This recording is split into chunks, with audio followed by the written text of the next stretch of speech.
एक भारतीय सैनिक 100 पाकिस्तानी सैनिकों को भारी पड़ा था। में ट्रिगर दबता है तो गोली जाके पूछ के नहीं लगती कि आप हिंदू हो, मुसलमान हो, सिख हो, ईसाई हो। जो भी दुश्मन होगा हमारा उसको गोली लगेगी। वो तो अपनी जनता को बरगलाने के लिए कह रहे हैं कि भारत के ऊपर बम फोड़ देंगे, कर देंगे, लेकिन सिर्फ एक कोरी धमकी, इसका कोई मतलब नहीं है। भारत इसको बहुत हल्के में लेता है। मतलब अगर समय चाहता तो पता चलता कि अफगानिस्तान को भी अपने ले लेते, हम अखंड भारत वाला निर्माण दोबारा से करना शुरू कर देते। ये तो सरासर मतलब नॉनसेंस बात है। क्योंकि देखिए, मैं हिंदुस्तान में रहता हूँ, मेरा नाम शजरुर रहमान है और मैं ख़ुद मुसलमान हूँ। और अगर खुदा न खास्ता अगर पाकिस्तान बम छोड़ता है तो उसमें ऐसा नहीं है कि आप निपट लेंगे और हम बच जाएंगे, ऐसा नहीं है। अगर यहाँ बम गिरेगा तो हम दोनों ही निपटेंगे। सबसे अच्छी बात यह है कि हिंदुस्तान में हम यहाँ से अपने घर बिना किसी डर के जाएंगे, लेकिन पाकिस्तान में कोई बंदा अपने घर के बाहर सब्जी लेने भी निकलता है तो स्मार्टफोन घर में रख के आता है। तो मतलब आप कुछ भी कर देंगे, अल्लाह आपके गलत कामों में थोड़ी साथ देगा, आपका एक गलत कामों में थोड़ी साथ देगा। और पाकिस्तान की इतनी क्षमता वैसे है नहीं कि वो कुछ कर पाए। तो यहाँ पे हम लोग इतना सक्षम है कि हम किसी भी कंट्री को हरा सकते हैं। और हमारे अंदर, हमारे देश में जितना टैलेंट हो, किसी का, ब्रिटेन का अभी पीएम बना वो इंडियन है, कमला हैरिस बनी वो भी इंडियन। तो हमारे देश में उतनी क्षमता है, नॉलेज भी है। हमारे देश के सबसे ज़्यादा डॉक्टर्स पूरे वर्ल्ड में हैं। चीन अपने फायदे के लिए पाकिस्तान का इस्तेमाल कर रहा है और पाकिस्तान को पैसे मिल रहे हैं, इसलिए वो इस्तेमाल हो रहा है। ये दोनों लोग जान रहे हैं। नमस्कार, आदाब, सत श्री अकाल, जय हिंद। मेरा नाम अनुद्दीमान और आप देख रहे हैं नेशन टॉक। आज हम जो टॉपिक लेके भारत की जनता के पास जाएंगे वो ये है कि भारत के दो दुश्मन देश हैं, चाइना और पाकिस्तान। सबसे बड़ा दुश्मन कौन सा है, ये हम भारत की जनता से पूछेंगे। अगर आप हमारे चैनल पर पहली बार आए हैं तो हमारे चैनल को सब्सक्राइब जरूर करिएगा, जिससे हमारी आपकी मुलाकात जल्दी जल्दी होती रहे। अब हम चलते हैं जनता के पास में और लेते हैं उनकी राय। सर, क्या नाम है? शिवम मिश्रा। क्या करते हो आप? मैं पढ़ाता हूँ। सर, एक बात बताइए आप कि भारत के जो पड़ोसी राज्य हैं उसमें, पड़ोसी क्या समझ लीजिए, पूरी दुनिया के अंदर दो दुश्मन राष्ट्र हैं, चाइना और पाकिस्तान। आपके हिसाब से सबसे बड़ा दुश्मन कौन है और सबसे ज़्यादा नुकसान भारत का कौन कर सकता है? देखिए, एक देखा जाए तो नुकसान के लिहाज से या दुश्मनी के लिहाज से भी चाइना ही हमारा एक अपोनेंट तगड़ा मालूम पड़ता है। बाकी पाकिस्तान हम लोग के लिए कोई मैटर नहीं करता, इतनी बड़ी चीज़ ही नहीं है। पाकिस्तान को तो भविष्य में इंडिया ही बना लेंगे हम लोग, तो ऐसा नहीं है। पाकिस्तान हम लोग के लिए इतना बड़ा दुश्मनी इतना कि चाइना है। अच्छा, एक चीज़ बताइए, पाकिस्तान के पास में परमाणु बम है। वो इससे पहले जो बाइडेन ने एक बयान दिया था कि इससे पूरी दुनिया किसी दिन खतरे में पड़ सकती है। पाकिस्तान के लोग और पाकिस्तान की गवर्नमेंट इसी चीज़ के ऊपर गुमान करते कि हमारे पास परमाणु बम है। वो कहते रहते हैं कि हम परमाणु बम भारत के ऊपर छोड़ देंगे। कई बार धमकियाँ दी हैं उन्होंने। वहाँ के मंत्री, वहाँ के प्रधानमंत्री, वहाँ की जनता भी इस चीज़ के ऊपर मतलब कूदती रहती है कि हम भारत के ऊपर परमाणु बम छोड़ देंगे। इस पर क्या कहना है आपका? देखिए, ऐसा है, उनकी जो धमकियां हैं वो पूरी कोरी गीदड़ भभकी साबित होती हैं। हमेशा धमकी तो हमेशा बहुत सालों से देते चले आ रहे हैं, लेकिन परमाणु बम छोड़ना कोई बच्चों का खेल नहीं है। अंतर्राष्ट्रीय दबाव होता है। अगर पाकिस्तान को बारूद के ढेर के ऊपर बैठा होना है, और बैठा है ही है वो, अगर उसको आग लगानी, चिंगारी फेंक के देखे, खुद दग जाएगा। लेकिन पाकिस्तान परमाणु बम नहीं छोड़ सकता है। ये वो उसी दिन छोड़ेगा जिस दिन खुद नेस्तनाबूद होना चाहेगा। पूरा दुनिया में वैसे ही अलग थलग पड़ा हुआ है, तो इस तरह की बात का कोई महत्व नहीं है। बिल्कुल महत्वहीन बात है ये, और भारत को इससे कोई फर्क नहीं पड़ता। भारत के बाद खुद भी परमाणु संपन्न देश है, तो उसे इतना डरने की जरूरत नहीं, ना ही वो डरता है। नहीं तो फिर इस तरीके की धमकियाँ देके ये लोग क्या साबित करना चाहते हैं? कुछ मुद्दे नहीं है इनके पास। इकॉनमी इनकी डूबी हुई है, काफ़ी पिछड़े हुए हैं, और ये समझ लीजिए स्थिति ये हो गई है कि गधे बेच के अपनी इकॉनमी चलाते हैं। ठीक है, बाहर के जो विदेशी पर्यटक हैं उनको, जो बेचारे प्रवासी पक्षी होते हैं, उनको मारने का लाइसेंस देके अपनी जीविका चलाते हैं। तो जब इस स्तर पे हैं तो ये किसी भी तरीके से डराने के लिए या कह सकते हैं अपनी जनता में मनोरंजन के लिए ऐसी बातें करते हैं। इससे ज़्यादा इसका कोई महत्व नहीं है। चाइना को गधे बेच के भी ये जो है अपनी इकॉनमी चलाते हैं, ऐसा कुछ कई बार न्यूज़ में सुनने को मिला। हाँ, सुनने को मिला है, हो सकता है ऐसा होगा भी, तो सबको गधे बेच देते हैं। हम लोग गधे खरीदते नहीं, इसलिए हम लोग को नहीं बेचते। तो आप ये बताइए, जैसे कि ये लोग बोलते हैं कि पाकिस्तान और भारत के जितने युद्ध हुए हैं पाकिस्तान वाले जीते हैं, मतलब वो लोग कहते हैं, तो इसमें क्या सत्यता आपको लगती है और क्या मनगढ़ंत कहानियाँ लगती हैं? देखिए, ऐसा है ना कि अपने मुंह मियाँ मिट्टू तो कोई भी बन सकता है, वो पाकिस्तान ही बनता है। और अगर किसी भी युद्ध में वो जीते हैं या हारे हैं तो इसकी सच्चाई तो जग जाहिर है, पूरी दुनिया को पता है। फिर भी अगर थोड़ा बहुत इंटरनेट चलाना आता हो पाकिस्तानियों को, तो एक बार सर्च करके देख लें कि रिजल्ट क्या रहा है, कैजुअलिटी क्या रही है ना। तो हर युद्ध में पाकिस्तान की दुर्गति हुई है। इसी कारण पाकिस्तान दोबारा युद्ध करना नहीं चाहता। और अभी कुछ दिन पहले जो उसने किया था, तो आपने देखा कि उड़ी में सर्जिकल स्ट्राइक हुई थी, फिर मुँह की खानी पड़ी थी। तो भविष्य में कुछ भी करेंगे उनका यही हश्र होना है। भारत हमेशा मुँह तोड़ जवाब देगा उनका। तो क्या लगता है, अगर भारत और पाकिस्तान का क्या युद्ध हो सकता है भविष्य में? संभावनाएं हैं? कि संभावनाएं निरंतर बनी हुई हैं, दबाव बना हुआ है, सीमा पर दबाव बना हुआ है, हमारी फोर्सेस लगी हुई हैं, तो युद्ध हो सकता है, युद्ध में कोई दिक्कत नहीं है। लेकिन अगर युद्ध होगा भी तो हमारे लिए कोई बड़ी बात नहीं होगी। हमने हमेशा मुंह की इनको खिलाई, हमेशा धूल चटाई है और इस बार भी धूल चटाएंगे, और इस बार हमें लग रहा है कि ऐसा नुकसान करेंगे कि दोबारा कभी सोचेंगे भी नहीं। अच्छा, पाकिस्तान के लोग कहते हैं कि हम युद्ध जीते हैं। अगर 93,000 सरेंडर करना, सैनिक युद्ध जीतना है, और कारगिल की पोस्टें छोड़ के भागना और अपने जो सैनिक हैं उनकी लाशें ना उठाना जीतना है, तो इस तरीके का कैसा जीतना हो सकता है? आप खुद ही सोचिए ना, इनका क्राइटेरिया क्या है जीत का, ये किस तरह से सोचते हैं। अगर ये इस तरह, जिस तरह हमें स्ट्रेटेजिक जीत हुई थी बांग्लादेश के लिए, बांग्लादेश को हमने आज़ाद कराया, आज बांग्लादेश को देश तो भारत नहीं बनाया अलग से, ठीक है, तो वहाँ पर क्या स्थिति इनकी हुई थी, किस तरह सरेंडर हुए थे, उसके बावजूद भी अगर ये कहते हैं कि हम जीते हैं या हमने छोड़ा है, तो ये तो भी देखिए, अपने मुंह से आप कुछ भी बोल सकते हैं। आपकी अपनी मीडिया को जो बताएंगे वो चलेगा, जो भी मीडिया को सुनाएंगे, जो भी देश वालों को बताएंगे, तो हर देश वाला अपनी देश की बात सुनता है, शायद वो लोग भी सुन रहे होंगे, लेकिन इसमें कोई सच्चाई है नहीं, क्योंकि बांग्लादेश के रूप में एक करारा जवाब हम इनको दे चुके हैं और दुनिया देख रही है कि अलग नक्शे में बांग्लादेश बन चुका है, जो पाकिस्तान की हार का द्योतक है। अच्छा, एक और चीज़ मैं पूछना चाहता हूँ, जैसे कि हम लोग के यहाँ एक चीज़ है, जैसे ऑपरेशन जिब्राल्टर को आप जानते होंगे। 1965 में अपने सैनिकों को उन्होंने आतंकवादी बना के कश्मीर के अंदर भेजा। 1999 में उन्होंने अपने सैनिकों को आतंकवादी बना के पोस्टों में बैठाया, ठीक है, और 71 के अंदर भारत ने उनको अच्छी मार दी। 1948 के अंदर बंजारा समुदाय का बता के फिर अपने सैनिकों को उन्होंने आतंकवादी बना के कश्मीर के अंदर भेजा। तो दुनिया की पहली ऐसी सेना है जो अपने सैनिकों को आतंकवादी बना के भेजती है। देखिए, ये हमेशा से छद्म युद्ध ही करते रहे हैं, फ्रंट एक कभी नहीं आए हैं। कारगिल में भी इन्होंने छद्म युद्ध ही किया था, उसमें वो आपने हश्र देखा, पूरी दुनिया ने हश्र देखा कि कारगिल में उन्होंने क्या किया। तो ये हमेशा से करते रहे। 26/11 के रूप में आपने देखा होगा कि किस तरह से इन्होंने अपने यहाँ आतंकवादियों को पनाह दी और अपने यहाँ से पूरी साजिश करवा करके मतलब 26/11 ऐसा कांड करवाया इन्होंने भारत के अंदर, जिसे हम आज भी नहीं भूल पाए हैं। तो उसका मुख्य आरोपी हाफिज़ सईद, उसको किस तरह इन्होंने दामाद बना के अपने जेल में रखा हुआ, ये भी आपने देखा। तो देश में तो पूरा विश्व, इसीलिए इनको भी FATF ने ग्रे लिस्ट में डाल दिया था कुछ दिन पहले, और लगातार इनके ऊपर इस तरह के प्रतिबंध लगते रहते हैं। तो इस तरह का छद्म युद्ध का एक काम अभी ग्रे लिस्ट से आउट हो गए। हाँ, अभी ग्रे लिस्ट आउट हो गया होगा, फिर चला जाएगा, टेंशन ना लिए।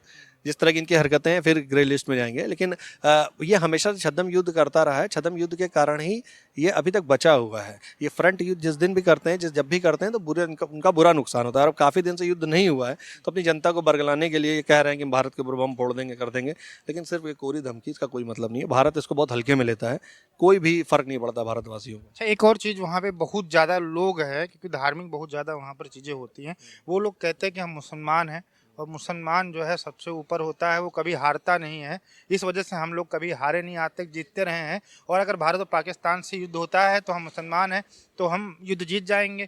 दूसरा चीज़ मेरा ये कहना है कि जब वो मुसलमान है तो भारत में भी 25 करोड़ मुसलमान रहते, उनसे ज़्यादा मुसलमान रहते, तब भी तो मारे जाएंगे। लेकिन किस तरीके से इस तरीके की चीज़ें बातें करते हैं? देखिए, ये वो ऐसे लोग हैं जो आज भी बहुत पुरानी बातों से इत्तेफाक रखते हैं। जिस समय ऐसी वो जो बातें वो कह रहे हैं, पहले भारतवासी शांतिप्रिय हुआ करते थे। जिस समय बाहरी हमले हुए, यहाँ पर हम तैयार नहीं रहते थे, क्योंकि हम शांतिप्रिय थे, हम इतना युद्ध वगैरह करने पे चक्कर में नहीं रहते थे। तो बाहर के लोग आए और हम डिफीट हुए वहाँ पर। लेकिन धीरे धीरे आज हम लोगों के पास भी इतना शक्ति संपन्न हो चुके हैं, और आज का युद्ध जो है वो आर्म्ड का ज़माना है, मतलब हथियारों का ज़माना है, अत्याधुनिक मशीन गनों का ज़माना है। तो जब उसमें ट्रिगर दबता है तो गोली जाके पूछ के नहीं लगती कि आप हिंदू हो, मुसलमान हो, सिख हो, ईसाई हो। जो भी दुश्मन होगा हमारा, उसको गोली लगेगी, वो कोई बार भी हो, ठीक है। और रही बात इसकी कि आप मुसलमान हो, आपके अंदर आप ज़्यादा जाबाज हो, हम कम जाबाज हैं, ऐसा कुछ नहीं है। इसके युद्ध लेकर लौंगे वाला का युद्ध आपने सुना होगा, लौंगे वाला पोस्ट का बॉर्डर मूवी उसमें बनी थी। 120 जवान थे, उनके 2 से 3 हज़ार लगभग सैनिक थे, जिनको उन्होंने धूल चढ़ा दी थी एक रात के अंदर। और उसके साथ साथ उसमें सिर्फ कैजुअल्टी हमारे सिर्फ 2 लोग मरे थे और उनके 200 लोग मरे थे, यानी एक भारतीय सैनिक 100 पाकिस्तानी सैनिकों को भारी पड़ा था। तो ये अपने आप में बहुत बड़ा एग्जाम्पल है, उसे हर पाकिस्तानी को देखना चाहिए। ना समझ में आए तो विकीपीडिया खोल के एक बार पढ़ ले उसको, लौंगे वाला युद्ध को। जी। तो अगर चाइना से युद्ध होता है तो सक्षम है भारत देखिए, लड़ने के लिए, मुंहतोड़ जवाब देने के लिए? देखिए, सक्षम है भारत, किसी से भी आज के देश में किसी से भी लड़ने में सक्षम है। और अगर कोई युद्ध होगा तो उसका माकूल जवाब दिया जाएगा, और बिल्कुल इसके लिए कोई घबराने की बात नहीं है। और लेकिन युद्ध कोई विकल्प नहीं होता है, ना ही भारतवासी युद्ध करना चाहता है, ना ही भारत युद्ध करना चाहता है, ना ही पाकिस्तान से युद्ध करना चाहता है। अगर पाकिस्तान में कोई बम फटता है तो ऐसा नहीं है कि भारतवासी खुश होते हैं, भारत का नागरिक खुश होता है, ऐसा कुछ नहीं है। वहाँ भी इंसान रहते हैं, लोगों को ऐसा लगता है कि अगर वहाँ के लोग मरेंगे तो भारत वाले खुश होंगे, ऐसा कुछ नहीं है। भारतवासियों के पास अपने काम है, वो अपने देश को गति देने के लिए दिन रात एक किए हुए हैं, लगे हुए हैं, और वो अपने काम में बिजी हैं। वो पाकिस्तान की तरफ इस तरफ सोचते भी नहीं हैं। धन्यवाद सर। थैंक यू भैया। क्या नाम है सर? अभिजीत क्या सामने देखिए, क्या काम करते हो आप? Sir, generally I am studying right now. Students हैं। एक चीज़ बताइए, भारत के अभी मुख्यतः दो दुश्मन हैं, चीन और पाकिस्तान। आप किसको ज़्यादा बड़ा दुश्मन मानते हैं भारत? मेरे हिसाब से पाकिस्तान तो है दुश्मन, लेकिन उससे बड़ा चाइना है। पहली बात तो आप अभी रिसेंटली देख रहे हो कि चाइना पाकिस्तान जो इकोनॉमिक कॉरिडोर बन रहा है, तो चाइना का दिमाग ये है कि वो ट्रेड कर रहा है, बस उसको मेन बात है अपने trade, he is just making a servant. वो पाकिस्तान का बस इस्तेमाल कर रहा है टेररिज्म को सपोर्ट करने के लिए। तो ठीक है, मतलब चीन अपने फायदे के लिए पाकिस्तान का इस्तेमाल कर रहा है और पाकिस्तान को पैसे मिल रहे हैं, इसलिए वो इस्तेमाल हो रहा इस्तेमाल है। ये दोनों लोग जान रहे हैं। कंसेप्चुअल है ये। पाकिस्तान अब इकोनॉमिक कॉरिडोर क्यों बना रहा है, क्यों अपना पूरा ये बे ऑफ बंगाल की तरफ और हर जगह कंट्रोल चाइना लाना चाह रहा है? यही रीज़न है कि वो बेसिकली अपनी जो आर्म्स है उसको स्ट्रॉन्ग कर रहा है ना। भविष्य में क्या लगता है आपको, कभी चाइना या पाकिस्तान से वार होती है, दोनों मिलकर भारत के ऊपर हमला करते हैं, तो सक्षम है भारत लड़ने के? मेरे हिसाब से अगर आप देखोगे इसराइल का सबसे बड़ा दुश्मन है पाकिस्तान, ये हकीकत, ठीक है। और Israel is always supporting India. तो ये जैसे वर्ल्ड वॉर 2 में आपने देखा तो 2 ब्लॉक बने थे।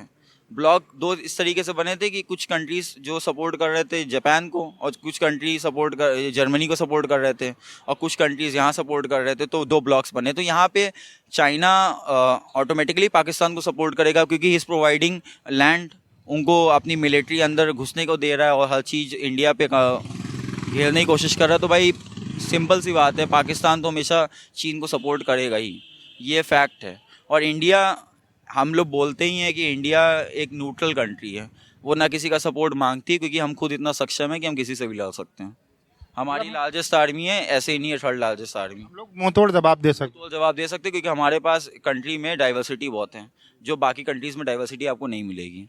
यहाँ पे हर तरीके का लोग रहता है, पंजाबी भी है और उड़िया भी है, हर तरीके का इंसान है। और सबके लिए सबसे खास बात यह है कि यहाँ धर्म से बढ़ के देश माना जाता है, लोग देश को प्रायोरिटी देते हैं। यहाँ पे डेमोक्रेसी है। आप पाकिस्तान जाओगे तो वहाँ पे आप सिंपल देखोगे कि अब मुस्लिम्स आपको मिलेंगे। फ्रांस जाओगे तो फ्रेंचमैन मिलेंगे, स्पेनिश जाओगे तो स्पेन के लोग मिलेंगे। तो मेजॉरिटी वहाँ पे क्या, लोगों ने रिलीजन को नंबर 1 क्राइटेरिया रखा है। हमारे देश में क्या इतना डाइवर्स है कि हमने हर रिलीजन को बराबर सम्मान दिया है, डेमोक्रेटिक हम लोग हैं।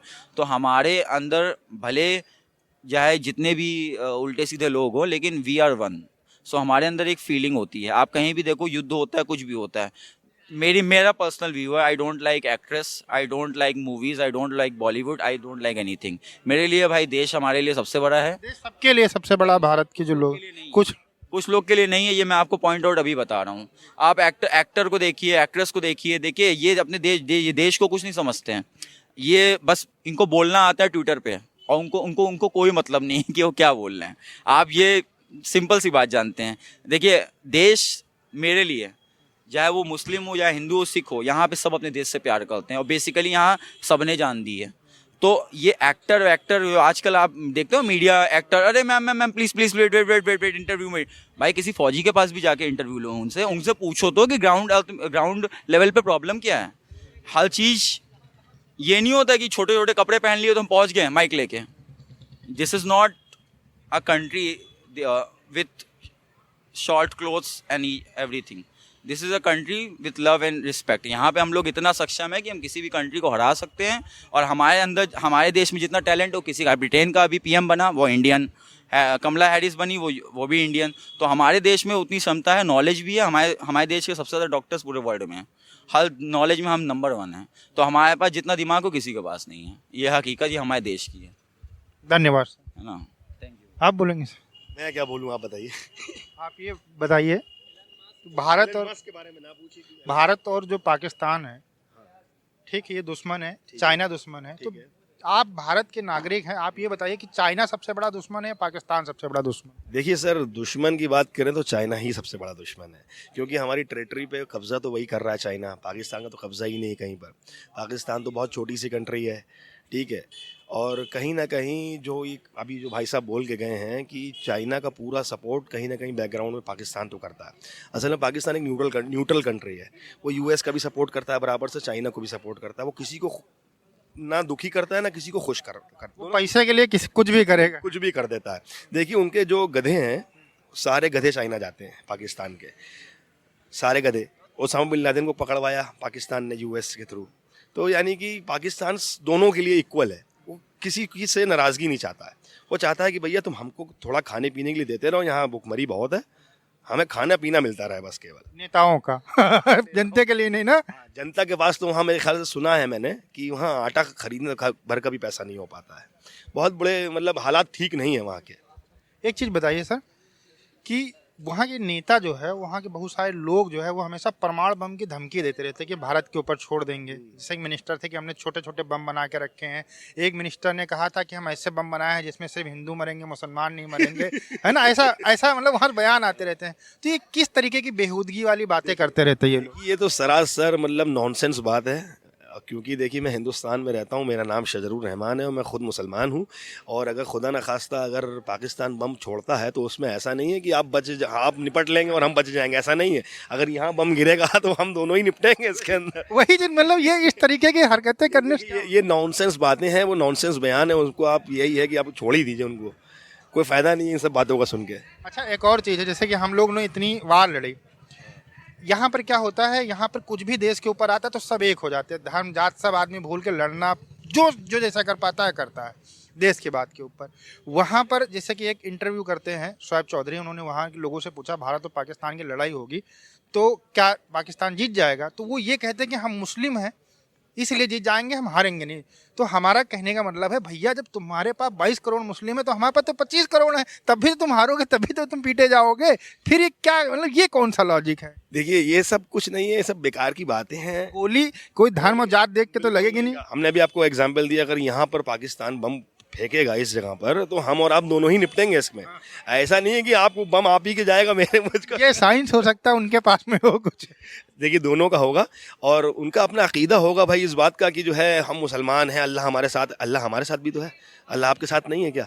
सबके साथ है। तो अल्लाह आप कुछ भी कर देंगे, अल्लाह आपके गलत कामों में थोड़ी साथ देगा, आपका एक गलत कामों में थोड़ी साथ देगा। और पाकिस्तान की इतनी क्षमता वैसे है नहीं कि वो कुछ कर पाए। पहली बात तो आप ये समझ लीजिए, वो क्षमता इतनी रखता ही नहीं है, वो सिर्फ बातें करता है। क्षमता की बात करें, क्षमता नहीं है उनमें। अच्छा पाकिस्तान को लड़ाई की जगह अपने डेवलपमेंट पे ध्यान नहीं देना चाहिए? इतनी बार वो लड़ाई करके कितना नुकसान हो चुका, उनकी इकोनॉमी क्राइसिस मतलब क्राइसिस बहुत है वहाँ पे। तो उनको अपने देश के लिए काम करना चाहिए। थोड़ी देर कश्मीर मुद्दा, दुनिया भर की चीज़ें भूल के फोकस करे देश की उन्नत के ऊपर। बिल्कुल करना चाहिए, लेकिन वहाँ का जो करप्शन लेवल है हिंदुस्तान से भी कई गुना ज़्यादा है। वहाँ के जो नेताओं हैं, यहाँ के नेताओं से ज़्यादा पैसा है।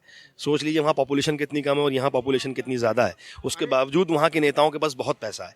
तो वो लोग इस पर ध्यान ही नहीं देते हैं। अभी जो वहाँ के आर्मी चीफ थे उनका जो प्रॉपर्टी भी 6 साल के अंदर 3 बिलियन जो है वो प्रॉपर्टी है। आप सोच लीजिए 3 बिलियन 6 साल के अंदर उन्होंने अपनी प्रॉपर्टी बनाई है। जी जो आर्मी चीफ है वहाँ के, हमारे यहाँ आर्मी चीफ का कोई नाम भी ज़्यादा नहीं जानता होगा। आप जानते हैं आर्मी? मैं नहीं जानता नाम आर्मी चीफ का, मैं नाम भी नहीं जानता। लेकिन वहाँ पे करप्शन ज़्यादा है हिंदुस्तान के मुकाबले, बहुत है। और लेकिन आपने जो बात कही कि उनको फोकस करना चाहिए अपने डेवलपमेंट पे, ना कि हम हिंदुस्तान में क्या हो रहा है क्या नहीं हो रहा। हिंदुस्तान में हम सब सक्षम हैं। सबसे अच्छी बात यह है कि हिंदुस्तान में हम यहाँ से अपने घर बिना किसी डर के जाएंगे।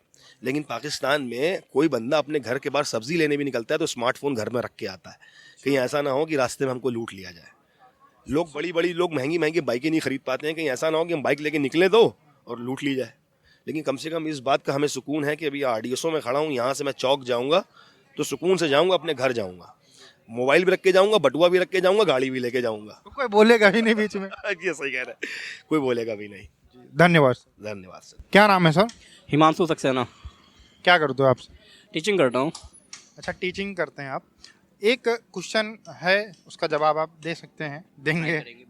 अच्छा ये बताइए, भारत के 2 दुश्मन इस समय देश हैं, चाइना और पाकिस्तान। आप सबसे बड़ा दुश्मन किसको मानते हैं?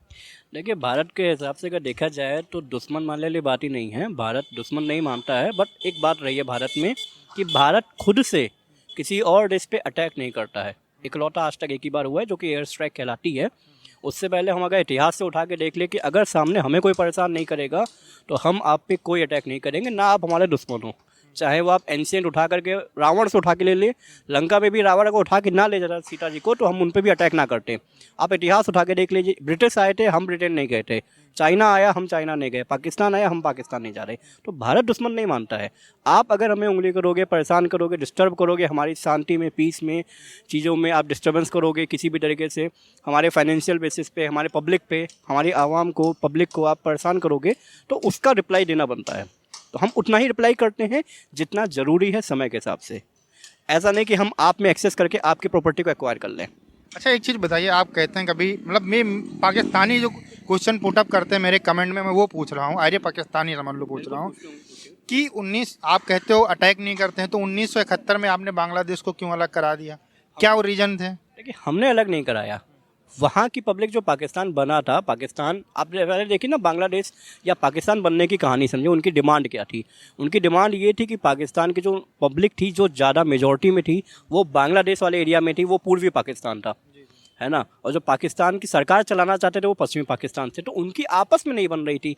जब उनकी आपस में नहीं बन रही तो हमने तो केवल उनकी हेल्प करी है। अपने एक दो बच्चे हैं आपस में लड़ाई कर रहे हैं, नहीं मान रहे तो अलग अलग हो जाओ भाई, सिंपल सी बात, दोनों को अलग अलग मकान दे दिया। क्यों एक घर में रहकर लड़ाई करना चाहते हो? अच्छा तो आप कह रहे हैं कि भारत पापा था, 2 बच्चे थे, तो लड़ रहे थे, तो आपने कहा कि अब शांत हो जाओ, अलग अलग रहो, यही कहना सिंपल सी बात है भाई। एक और चीज़ बताइए आप कि पाकिस्तान के जो मंत्री हैं, वहाँ के जो लोग हैं, ये एक बयान देते रहते हैं कि हम भारत के ऊपर परमाणु हमला कर देंगे, परमाणु बम छोड़ देंगे, छोटे छोटे बम बना के रखे हैं, हमारे पास ऐसे बम हैं जिसमें सिर्फ हिंदू मरेंगे, मुसलमान नहीं मरेंगे। तो ये तरीके की जो बातें करते हैं, इनको हम लोग तो मजाक में लेते हैं, लेकिन ये करते क्यों हैं? अपना मजाक उड़वाने के लिए करते हैं? दुनिया उनका मजाक उड़ा रही है, लेकिन फिर भी क्यों करते हैं? अब देखिए पाकिस्तान एक देश है तो हम देश के लिए कुछ नहीं कहेंगे, पर जो वहाँ के नेता हैं, लोग हैं, पब्लिक हैं, जो ऐसी बातें कहती हैं, तो उनके लिए सिर्फ मेरा एक ही लाइन है कि मैं अपने लाखों के शब्द उन कौड़ियों के लोगों के लिए तो नहीं बोलूँगा। नहीं बोलिए सर, अब बोलना पड़ेगा, नहीं फिर समझेंगे नहीं वो। सर आप इस बात को आप समझने की कोशिश करिए ना, इसी बात में सारा जवाब है, सारा जवाब ही इसी बात में है। आप अगला क्वेश्चन पूछिए, मैं बताऊंगा। देखिए वो आपने बताया नहीं, समझे, लाखों के शब्द हैं, क्यों कौड़ियों के लोगों के बयानों पर रिप्लाई दिया जाए? अच्छा आप उनको कौड़ी के लोग कह रहे हैं? समझदार को इशारा काफ़ी है। अच्छा सर एक और चीज़ बताइए, भारत और पाकिस्तान के इतने युद्ध हुए, पाकिस्तान की हिस्ट्री बुक्स में पढ़ाया जाता है, वहाँ के लोग ये मानते हैं कि उन्होंने सारे युद्ध जीते। 93,000 सैनिक सरेंडर हुए थे 71 में, 99 में पोस्टें छोड़ के भागे, अपने सैनिकों की लाशें तक नहीं उठाने आए। तो ये कौन से तरीके की जीत का जश्न ये लोग मनाते हैं? अब देखिए भाई, जैसे पाकिस्तान ने 65 में भाई सबसे पहले ऑपरेशन हॉक चला, डेजर्ट हॉक करके ऑपरेशन चलाया था। ऑपरेशन जिब्राल्टर पहले डेजर्ट हॉक चलाया था कि उसमें एक्वायर करना चाहते थे, फिर ऑपरेशन एक और लेके आए। तो उसमें क्या है भाई, बेसिकली एट द एंड क्या हुआ, उनके पास 520 स्क्वायर किलोमीटर ज़मीन आई, हमारे पास 1920 स्क्वायर किलोमीटर ज़मीन आई। तो भाई कंपैरिजन देख लीजिए भाई, वो 520 square feet 540 square feet kilometre आगे बढ़े थे और हम 1920 आगे बढ़ गए थे। तो वही समझ गए कौन विन है भाई, ऑब्वियस सी बात है। अच्छा एक और चीज़ बहुत ज़्यादा वहाँ हम उनकी 4 गुना ज़मीन लेके बैठे हुए हैं। तो वो तो समझौता हो गया था, सब लोग अपने अपने वापस। समझौता तो यूनाइटेड नेशंस ने करवाया ना, तो अगर समझौता ना कराते तो हम जो 2000 लेके बैठे हैं, हम हो सकता है 2 लाख स्क्वायर फीट जमीन ले लेते उनकी। लाहौर तक तो वैसे भी पहुंच गए, बिल्कुल चले जाते हम, पहुंच गए थे हम लोग। हम वही बता रहे हैं। हम लाहौर मतलब अगर समय चाहता तो पता चलता कि अफगानिस्तान को भी अपना ही ले लेते, हम अखंड भारत वाला निर्माण दोबारा से करना शुरू कर देते। एक और चीज़ बताइए कि वहाँ के जो नेता हैं, मतलब वहाँ की जो जनता है, वो ये कहती है कि जब युद्ध होगा भारत पाकिस्तान से तो हम इसलिए जीत जाएंगे क्योंकि हम मुस्लिम हैं, समझे। वो अपने आप को मुस्लिम होने के ऊपर बहुत गर्व करते हैं और कहते हैं कि भारत हमारे सामने हिंदू जो होते हैं उनका कोई मतलब नहीं होता है, वो हमसे कभी जीत नहीं पाएंगे। तो इस पर क्या कहना चाहेंगे? अच्छा, इस पर आपको छोटी सी कहानी सुनाऊंगा। एक बार क्या था कि ऐसी यूनियन असेंबली में बात चल रही थी कि वो कहते हैं कश्मीर हमारा है, कश्मीर हमारा है, कश्मीर हमारा है।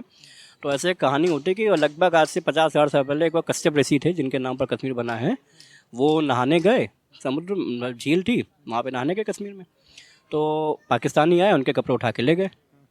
तो भाई अब पाकिस्तानी वाले इस पर चिल्लाने लगे, जब या कश्यप ऋषि के जब भाई 50,000 साल पहले पाकिस्तानी कैसे आ सकते हैं? तो भाई बात तो जवाब यही है, जब कश्मीर था जो कश्यप ऋषि के नाम पे है, वो था 50,000 साल पहले था, भारत का हिस्सा था, तब पाकिस्तानी नहीं थे। तो आज वो एक्वायर क्या करेंगे भाई? यानी सिंपल सी बात है, आप आज बने हो। और जहाँ तक रहा कि मुस्लिमों की बात, ठीक है, देखिए रिलीजन अच्छा है, मान्यता अपनी जगह है, पर बना तो 7वीं सदी में ना, 7वीं सदी में है, वो है ही 1300 साल पुराना। तो ठीक है, नया नया बच्चा घर से बाहर निकलता है तो वो माँ बाप से भी कहता है कि मैं एडवांस हो गया हूँ, है ना, मैं ये कर लूँगा, मैं वो कर लूँगा। उनको नहीं पता कि माँ बाप ने जिनको उसको पाल पोस के बड़ा किया है वो उसी का एक अंग है ना, एक छोटा सा हिस्सा है उसके। नहीं, अगर मुस्लिम की बात ही करते तो मुस्लिम तो भारत में भी रहते हैं, उनसे ज़्यादा रहते हैं। अगर से मुस्लिम लड़ेंगे तभी तो हारेंगे, तभी तो मारे जाएंगे, तब भी पता नहीं कौन सा दिमाग लेके ये सब बातें करते रहते हैं। देखिए बात कही जाती है कि जहाँ पे फैक्ट ना हो वहाँ पे आर्गुमेंट का मतलब नहीं होता है, ठीक है। जाहिल वाली बातें मतलब आप कह रहे हैं। अब ना वही वाली बात है, हम उनके बात पे बहस ही क्यों करें जिस बात का कोई तथ्य ना हो, है ना। वो तो सार्वभौमिक सत्य है कि ऐसा संभव नहीं है ना कि भाई जैसे कोई कहता है कि भाई बच्चा लड़का पैदा होना या लड़की पैदा होना बाप पे डिपेंड है या माँ पे डिपेंड है, माँ ने पैदा नहीं किया, भाई वो दोनों पर डिपेंड है।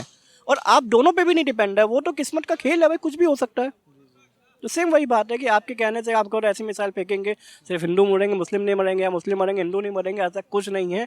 जब शुरुआत होती है तो वो वैक्सीन के लिए भी कहते हैं वैक्सीन ना लगाओ नहीं तो बाप नहीं बन पाओगे, बट ऐसा रियलिटी में क्या होता है बाद में खुद भी वैक्सीन लगवाते हैं ना, क्योंकि ज़रूरी चीज़ें क्या है वहाँ पर नहीं समझ पाते। देखिए ये सब पॉलिटिकल एजेंडा है जहाँ पर पब्लिक को भड़काने के लिए, पब्लिक में रोष पैदा करने के लिए, विद्रोह पैदा करने के लिए, उनकी फीलिंग्स को बदलने के लिए इतिहास को बदला जाता है, ज्योग्राफी बदली जाती है, तथ्य बदले जाते हैं, फैक्ट बदले जाते हैं, पर रियलिटी में ऐसा होता नहीं है, ठीक है। आप एग्जैक्टली आप देखोगे, किताबें पढ़ोगे, जब जानेंगे चीज़ें, अगर उन्हीं में से आधी पब्लिक होती है जो जानती है, पढ़ती है, लिखती है, तो पता चलता है ना कि रियलिटी क्या है।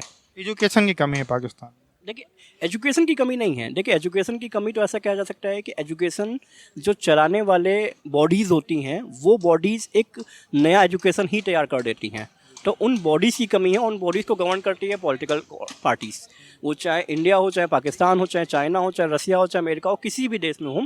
आप अगर जो पॉलिटिकल बॉडीज़ हैं वो गवर्न कर रही हैं वो सेपरेट हों, और जो आपकी कॉन्स्टिट्यूशनल बॉडीज़ हैं जो कि आपके एजुकेशन सेक्टर को गवर्न करती हैं वो इंडिविजुअल होनी चाहिए, सेपरेट होनी चाहिए, इंडिपेंडेंट होना चाहिए। अगर वो इंडिपेंडेंट होंगे तो हर जगह पे चीज़ें अच्छी होंगी। धन्यवाद। Thank you so much. दोस्तों आप लोगों ने देखी जनता की राय, सबका यही कहना है कि लड़ाई नहीं करनी चाहिए, वार किसी भी चीज़ का सलूशन नहीं है, टेबल टॉक सलूशन है। लेकिन अगर भारत के ऊपर कोई अटैक करता है तो भारत अपनी सुरक्षा के लिए हमेशा लड़ने के लिए तैयार है और भारत किसी के ऊपर अटैक नहीं करेगा। दोस्तों अगर आज का वीडियो आपको पसंद आया हो तो लाइक शेयर ज़रूर करिएगा। हम आपसे मिलते हैं नए वीडियो के साथ। नमस्कार, जय हिंद, जय भारत।